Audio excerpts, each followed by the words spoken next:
Hey guys, it's Archon. Recently I've been playing the Reaper of Souls Friends and Family beta. I'm making some YouTube videos about it, and in the comments the number one question you guys have asked is, what should I be doing to gear up for Reaper of Souls? What gear should I be focusing on to get a head start when the expansion comes out? Now keep in mind, I'm just playing the beta right now, so anything could change.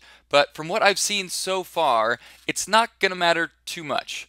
For the most part, your gear is going to get replaced really quickly. If you have really nice gear, you will level faster at first, but it'll only give you a significant advantage for maybe a few hours. However, there are a few stats that might take a little longer to replace. So far, I've put about 9 hours into Reaper of Souls. That's about 4 hours getting to level 70, and then about 5 hours of grinding. I'm currently playing on Torment 1 difficulty, and I've already replaced the vast majority of my gear. In fact, just leveling 1 to 70, I replaced about half my gear, and I had about as good as gear as you could possibly have, because I borrowed gear from AMJ. This is like 20 billion plus gold worth of gear, like top gear in the world, and it still got replaced fairly quickly. However, there are a few pieces I still haven't been able to replace because there's certain stats that still scale well in Reaper of Souls, at least at this point. It could change.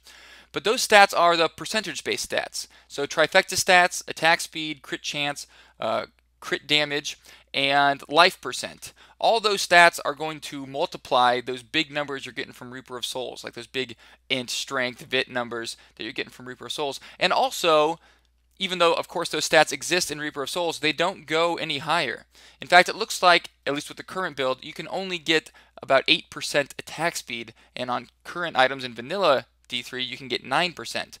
So probably the best example of an item that's going to take me a long time to replace is the Black Thorns Duncraig Cross. This is a perfect item to bring over into Reaper of Souls. It happens to be an almost perfect roll, so most people, this is just going to be out of your budget. And even if it was in your budget, I would never recommend putting like $100 into the RMAH just to get one item that's probably still going to get replaced. It's just taking a bit longer to get replaced. But that attack speed, crit damage, and crit chance is really going to multiply all those big stats, the life percent, and even the life per hit is pretty good.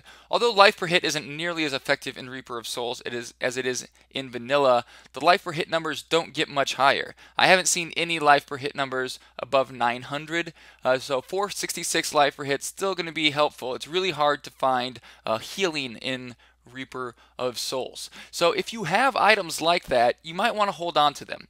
And if you really want to put some gold or money in to get a small advantage in Reaper of Souls, by all means, just focus on those kind of stats, the stats that are percentage based. Now there are some new percentage based stats in Reaper of Souls, like reduced cooldowns, reduced resource costs, and they're equally as good. The one other item I still haven't found a replacement for are my gloves. They're very nice trifecta gloves. I actually enchanted that vit roll on there. It used to be a strength dex roll, I believe.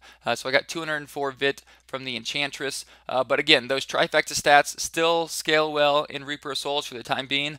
I imagine I'm going to find upgrades for both the amulet and the gloves within the next 10 to 20 hours, but so far they're helping me out. Other items I had that took me a little while to replace were my Witching Hour and my Mempo of Twilight, and if I really wanted to, I could enchant one of the stats on there and they would still be better than what I'm wearing. However, I just didn't want to spend a legendary mat enchanting an old item. So overall, my advice to you would be, don't spend too much money on items going into Reaper of Souls. You're going to find better items very quickly. However, if you have some nice trifecta items or items with percent life, life on hit, those items are going to be better in Reaper of Souls than items such as Vial Wards. Vial Wards probably would be the first thing you'll replace because you're going to get much higher stats very quickly. By the time you get to 61, 62, you'll be able to find replacements really easily. So hopefully that clarifies things for you guys. Again, things might change in the beta and I'll keep you guys updated. I'm going to have a lot of Reaper of Souls videos coming, so if you like this video, please hit that subscribe button and I'll have another one for you soon.